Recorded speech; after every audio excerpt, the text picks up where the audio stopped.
Cambiar de tema, saben ustedes que se ha venido trabajando ya desde el año pasado en una iniciativa para analizar el sistema de seguridad social, la reforma del sistema de la seguridad social a partir de lo que había sido inclusive hasta una propia promesa de campaña del presidente Luis Lacalle Pou, la conformación de un comité de expertos que analizó justamente el sistema de seguridad social. Allí hubo representantes del gobierno, representantes de organizaciones sociales, también expertos en seguridad social, que estuvieron debatiendo por unos cuantos meses sobre el estado de situación para, bueno, enviar un informe al Poder Ejecutivo y a partir de allí el Poder Ejecutivo analizar qué propuesta envía al Parlamento. Lo que queda claro por lo que es la situación del sistema de seguridad social es imperioso. Lo venimos escuchando hace muchos años, la necesidad y lo imperioso de cambiar este sistema. Hasta ahora no se había hecho nada, el tema es qué es lo que se va a hacer a partir de ahora. Estamos recibiendo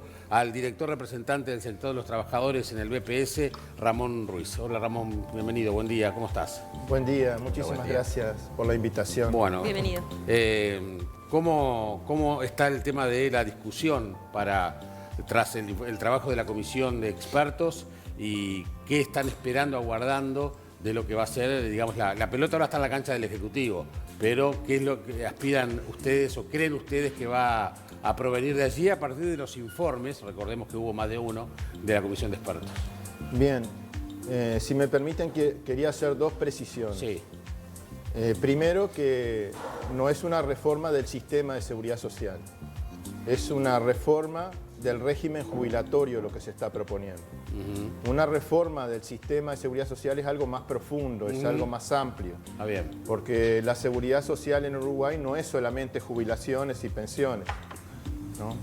Por otro lado, esa comisión de expertos que se reunió durante más de un año ya finalizó su trabajo. O sea, ya entregó los dos documentos más importantes, hubo muchos documentos, pero entregó los dos documentos más importantes, que son, primero, el diagnóstico del régimen jubilatorio en Uruguay y segundo, las recomendaciones que esas personas que se reunieron durante todo el año pasado prácticamente, entregaron el informe en noviembre al presidente de la República. Bueno, esas personas que actuaron, la mayoría de ellos a título personal, no en representación de la organización o del gobierno que los designó, sino que el trabajo fue un trabajo, digamos, desde una perspectiva muy técnica, digamos, y no política. Y bueno, y el presidente de la República, cuando recibió esos dos trabajos, aclaró que esos insumos se iban a tener en cuenta, pero que no eran vinculantes. Por lo tanto, todo ese trabajo es un aporte, pero ahora lo que falta es que el Poder Ejecutivo, que tiene la iniciativa privativa de discutir una reforma jubilatoria, cualquier tema de seguridad social, el Parlamento lo puede discutir siempre y cuando el Ejecutivo envíe un proyecto. Si el Ejecutivo no envía un proyecto, el Parlamento no puede discutir una reforma que afecte la seguridad social. Ahora se está esperando esa iniciativa. Ramón, ¿están de acuerdo? Porque sabemos que, digamos, no todos los integrantes de esa comisión piensan lo mismo, los informes son diferentes, pero para ir ordenando, en el diagnóstico, ¿todos están de acuerdo? No, de hecho, cuando se aprobó el diagnóstico y las recomendaciones, en los dos casos se aprobó por mayoría. Ahí el Poder Ejecutivo, los partidos que hoy gobiernan y el sector empresarial votaron esos documentos y los representantes del Frente Amplio, de ONASPU y del PICNT no acompañamos el contenido de esos documentos, más allá que estuvimos durante ese año contribuyendo, aportando, estuvimos presentando propuestas, pero el resumen que se hizo de esa discusión no alcanzó, desde nuestro punto de vista, para que contara con el apoyo, en nuestro caso, con el apoyo del PICNT. ¿Dónde está la discrepancia? ¿Cuáles son los puntos fundamentales? Son varias. Primero, que se hace mucho hincapié en reducir el costo, el gasto se dice. Para nosotros ahí tenemos una primera discrepancia. Para nosotros, los recursos que se destinan a la seguridad social son una inversión en la gente. Quedó demostrado en la pandemia que si no hubiese sido por las prestaciones que brinda el sistema, hubiese sido mucho más difícil superar la crisis sanitaria. En un momento había casi 110.000 personas certificadas con subsidios pagos por el BPS. En un momento hubo casi 200.000 personas que estuvieron recibiendo el subsidio por desempleo. Y eso ocurrió en medio de una crisis muy importante. Creo que no se recuerda otra crisis sanitaria parecida a la que vivimos en los últimos tiempos, en los últimos meses. Y eso fue porque la seguridad social de Uruguay está presente, es fuerte, ¿no? Por lo tanto, la inversión en seguridad social no debería considerarse un gasto, sino una inversión. Y por lo tanto, el camino no debería ser reducir el egreso, digamos, los egresos de la seguridad social, porque eso sería tocar las prestaciones, los derechos de la gente. Para nosotros la discusión tendría que ir de cómo con creatividad, con audacia, con mucho pienso, se buscan nuevas fuentes de financiamiento en la seguridad social, que son las discusiones que están en los países desarrollados. Con algo de justicia, un poco de justicia también, porque no es justo muchas veces que uno aporte durante toda su vida y después tenga, por ejemplo, topes jubilatorios. Digo, tiene que ser un régimen justo, no solo creativo y audaz, sino justo. Sí, el hecho de los topes de alguna forma distingue a un sistema cuando se introduce el principio de la solidaridad. Quizás ningún sistema de seguridad social va a poder responder al 100% de lo que la persona ganó durante la vida laboral. O sea, no va a poder pagar lo mismo que la persona cobraba cuando estaba en actividad. Por eso es que se establecen algunos topes. En la propuesta del PICNT incluso nosotros, para esos sectores de altos ingresos, estamos planteando un pilar de ahorro no privado, no lucrativo, y que en nuestra propuesta alternativa ese pilar de ahorro contemple justamente a las personas que están topeadas, haciendo un ahorro y recibiendo después un complemento de la jubilación que puede pagar el régimen de reparto, digamos, de solidario. Pero digo, hay que buscar soluciones para que la reforma sea justa y sea además humana. Yo quiero decir claramente que los trabajadores entendemos que es necesaria una reforma, pero no estamos de acuerdo con esta propuesta de reforma. Estas recomendaciones no tienen en cuenta lo que pasó, lo que pasa y lo que va a pasar en el mercado de trabajo. No está adecuadamente evaluado eso. Uno de los temas sensibles es la edad de jubilación.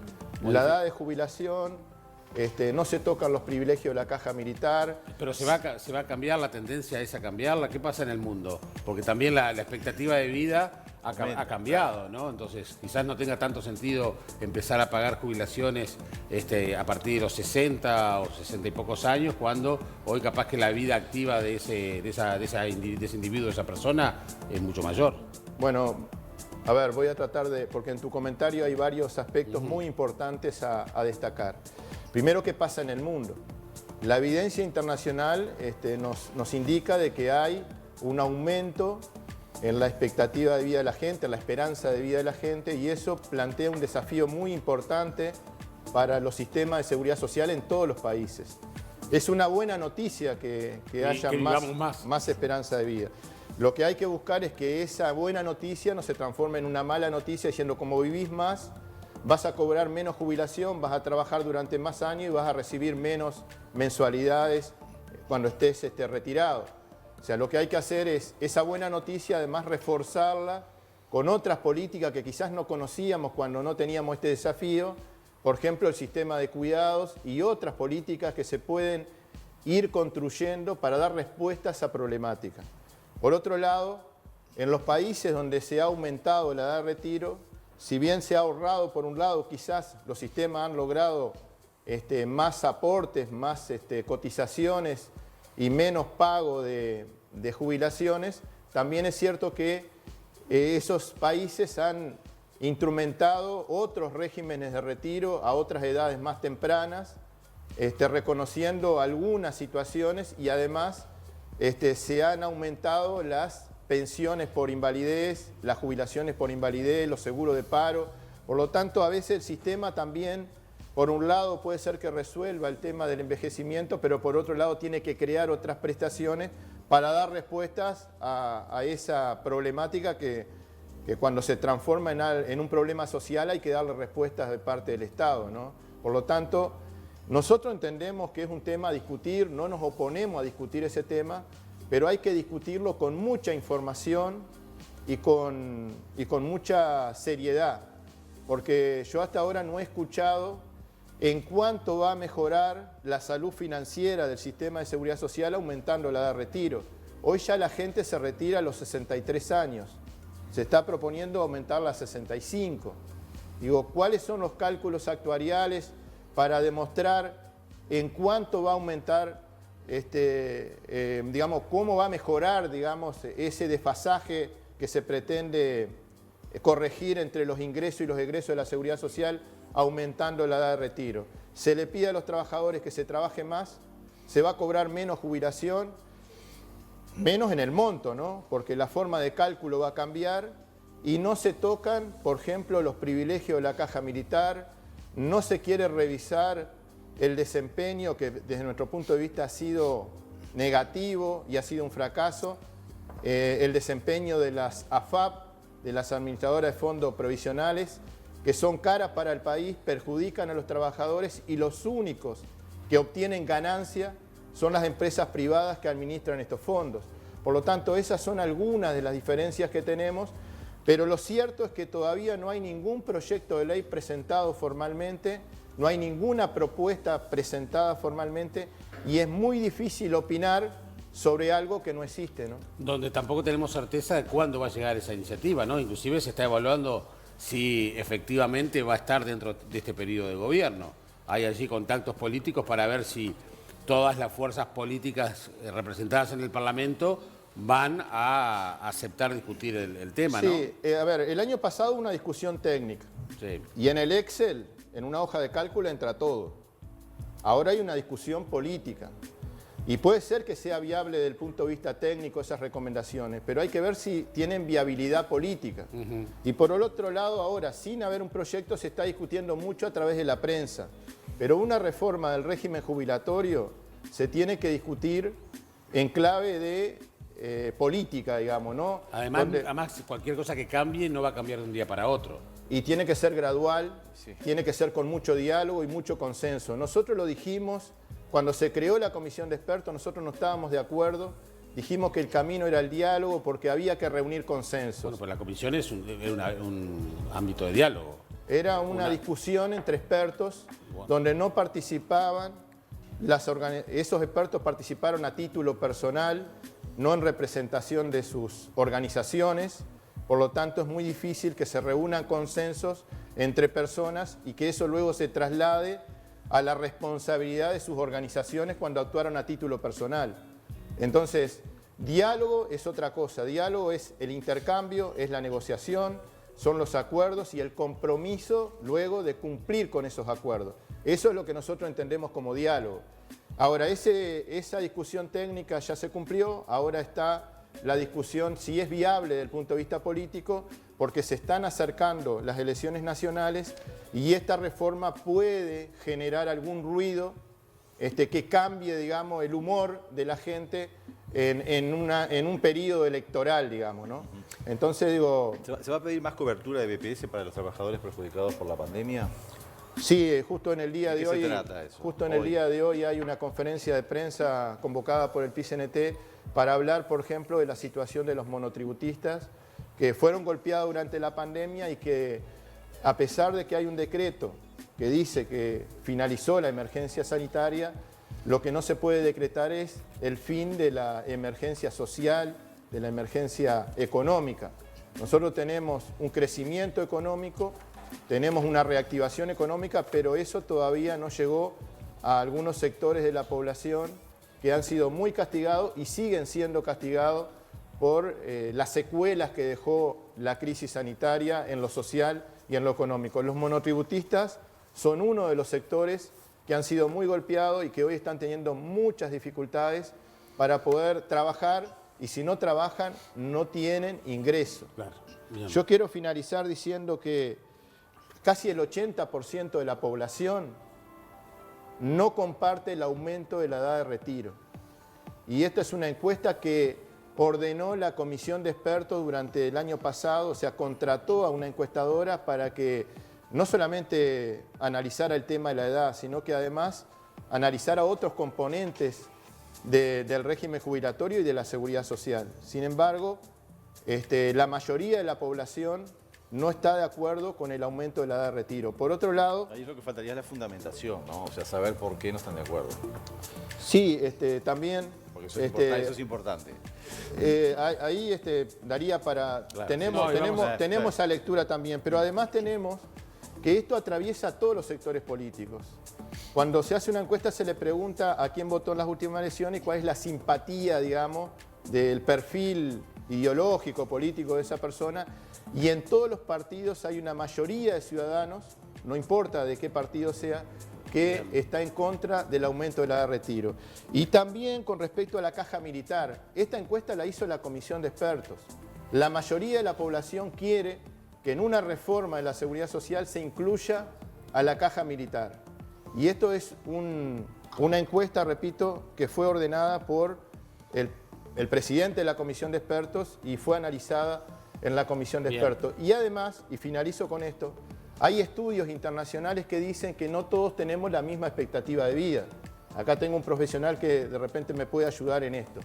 En Santiago de Chile hay 2 personas que viven en barrios distintos y la expectativa de vida de uno con otro tiene una diferencia de 18 años.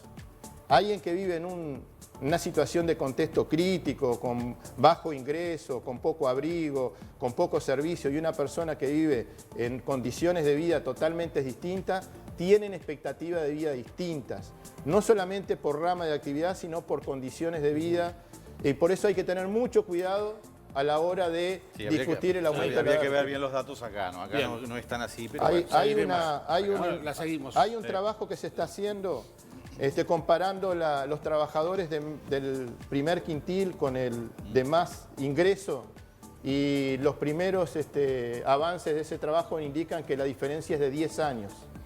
Y creo que es considerable, significativa, y que hay que ponerse a estudiar este tema con mucha seriedad. Este tema va a seguir. Así por que supuesto. Seguiremos conversando. Ruiz, gracias por venir. Gracias. Gracias a Muy ustedes. atento.